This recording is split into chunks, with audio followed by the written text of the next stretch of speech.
Hello everyone, welcome to my channel biology by Miraj sir और मैं हूं आपके साथ मिस्टर मिराज सर। दोस्तों, आपको यूट्यूब पर कई सारी ऐसी वीडियो मिल जाएंगी या बहुत से ऐसे लोग आपको बताने के लिए मिल जाएंगे कि लड़का पैदा करने का ऐसा तरीका अपनाओ, ये तरीका अपनाओ, वो तरीका अपनाओ, यानी कि पीरियड आने के 10 दिन बाद सेक्स करो, 18 दिन बाद सेक्स करो तो लड़का ही पैदा होगा, या ये जो है कि खाने में चीज़ों को खिलाओ तो लड़का ही पैदा होगा। तो आज हम इस वीडियो में ये जानेंगे कि क्या कोई वैज्ञानिक ऐसा तरीका है कि कुछ खाने पीने की चीज़ों को खिलाने से लड़की के बजाय लड़का ही पैदा होगा, या सेक्स में कुछ तरीकों को अपनाने से या टाइमिंग को अपनाने से लड़का ही पैदा होगा। आज हम इस वीडियो में यही जानने वाले हैं। दोस्तों, सबसे पहले हम ये समझ लेते हैं कि लड़का और लड़की पैदा होते कैसे हैं। उसके बाद समझेंगे कि लड़का क्या केवल लड़का ही पैदा हो सकता है। तो चलिए समझ लेते हैं। दोस्तों, जो पुरुष होता है उनके शरीर में स्पर्म का फॉर्मेशन होता है जो कि 72 घंटे तक जीवित रह सकता है, और जो मादा यानी कि जो महिला होती है उसके शरीर में ओवा का फॉर्मेशन होता है, और पीरियड आने के 14वां दिन ये जो ओवा है ओवरी से बन के रिलीज होता है और जाके मादा के फैलोपियन ट्यूब में जाके रुक जाता है, और उसका जो लाइफ टाइम है या हम कह सकते हैं कि वह 24 घंटे तक जीवित रह सकता है। राइट।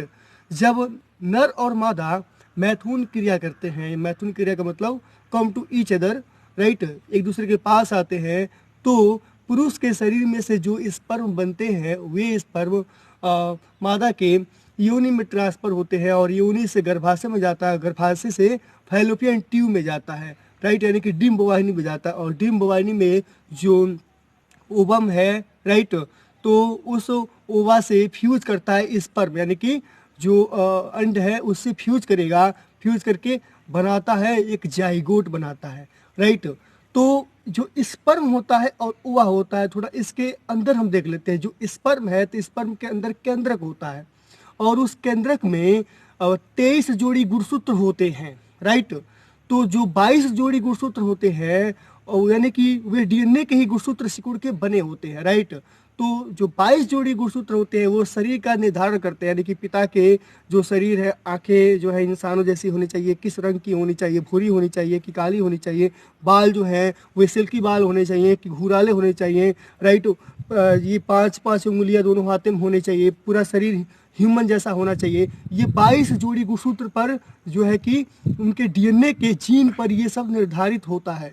और सेम उसी तरह अगर हम मादा की बात करें तो मादा के अंदर जो ओवा बनता है उसमें भी केंद्रक होता है, और उसमें भी 22 जो जोड़ी गुणसूत्र होते हैं वह भी शरीर बनाने का जो सूचना है उनके गुणसूत्र के डीएनए के जीन पर स्थित होता है, राइट। अब जो 23वां बच्चा किस में, नर में, और 23वां बच्चा मादा में। तो जो 23वां होता है उसको हम लोग सेक्स क्रोमोसोम्स कहते हैं, मादा में भी और नर में भी। तो जो 23वां जो जोड़ी होगा तो नर में होता है एक्स और वाई, और मादा में होता है एक्स एक्स, राइट।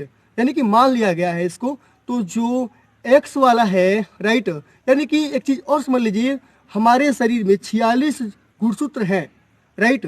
तो जो 22 गुणसूत्र नर के हैं और 22 गुणसूत्र मादा के, दोनों मिला के 44 बनाएंगे जो शरीर का निर्माण करेंगे, राइट। और जो बचा सेक्स क्रोमोसोम यानी कि गुणसूत्र, राइट, तो वो जो एक जोड़ी बता है नर का और एक जोड़ी मादा का, जो 23वां जोड़ी का है, राइट। तो 23वां जोड़ी में नर में एक्स एक्स होता है, नहीं, नर में एक्स वाई होता है और मादा में एक्स एक्स होता है। तो नर का एक एक्स मादा के एक्स एक एक्स से मिल जाएगा तो लड़की पैदा हो जाएगी, राइट। ऐसा समझ में ना, यानी कि उसका जो सेक्स जो क्रोमोसोम हुआ वह एक्स एक्स हो गया। अगर नर का वाई मिल जाता है मादा के एक्स से तो एक्स वाई हो जाएगा, यानी कि वह जो भ्रूण बनेगा वह नर बनेगा, यानी कि उसका जो लिंग का निर्धारण होगा वह नर वाला होगा। ऐसा समझ में। तो ये जो प्रक्रिया है ये नेचुरल है, यह इसको कोई भी डिस्टर्ब नहीं कर सकता, राइट। कोई भी ऐसे वैज्ञानिक विधि नहीं है कि इस प्रक्रिया को बदल सके, राइट। तो ये प्रक्रिया नेचुरल है, और कोई भी अभी तक साइंस में कोई भी ऐसी विधि नहीं है जिसके चलते लड़की के बजाय लड़का ही पैदा किया जा सके। तो जितना भी आप यूट्यूब पर वीडियो देखते हैं या आप किसी के मुंह से सुने होंगे कि लड़का पैदा करने का ये तरीका अपनाओ, वो तरीका अपनाओ, बिल्कुल भ्रम है। ऐसा कुछ नहीं है, नेचुरल है और नेचुरल प्रक्रिया से होना भी चाहिए। और लड़का या लड़की जो भी पैदा होते हैं उसे हमें एक्सेप्ट करना चाहिए। और जो लड़कियां हैं वो लड़कों से कम नहीं है किसी भी मामले में। लड़के डॉक्टर हैं तो लड़कियां भी डॉक्टर हैं, राइट। लड़के जो है एरोप्लेन यानी कि उड़ाते हैं तो लड़कियां भी उड़ाती है भाई, वो भी पायलट हैं, राइट। यानी कि लड़के लड़कियां में कोई हम देखा जाए तो कोई अंतर नहीं है, बस उनके जेंडर को छोड़ के। बाकी जो लड़के कर सकते हैं वो लड़कियां भी देखा जाए तो कर सकती हैं, और लड़कों के मामले में ज़्यादातर लड़कियां ही कर सकती हैं, राइट। तो हम लोग भी देखा जाए तो हम लोग भी मादा के गर्भ से ही जन्म लिए हैं, तो हमें कभी भी लड़कियों को दरकिनार नहीं करना चाहिए।